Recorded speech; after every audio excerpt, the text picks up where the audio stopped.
हरि हरित रोहितर सुत चंपा ताहार कहूँ जात ग्राम बासई निजे नामे ग्राम बासई निज नामे रहिला चंपापुर ग्रामे चंपर पुत्र शिवसुदेव शत्रुଙ୍କୁ करे पराभव विजयतार सुत हुए भूरक ताहार तनये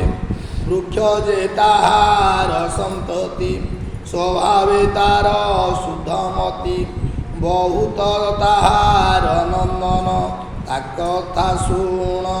हे राजन एबे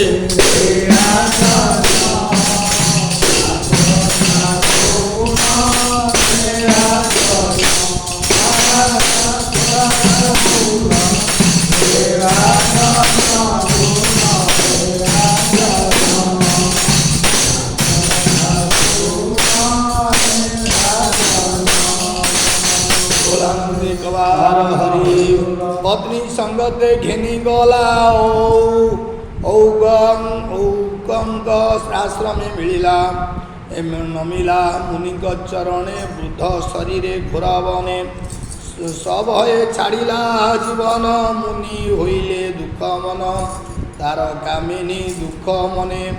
पशिला बड़े हताशने मुनि जानिले तार भाव उदरे पंचमास गर्भ बोइले अनले नपस होइब एरा जार वंश।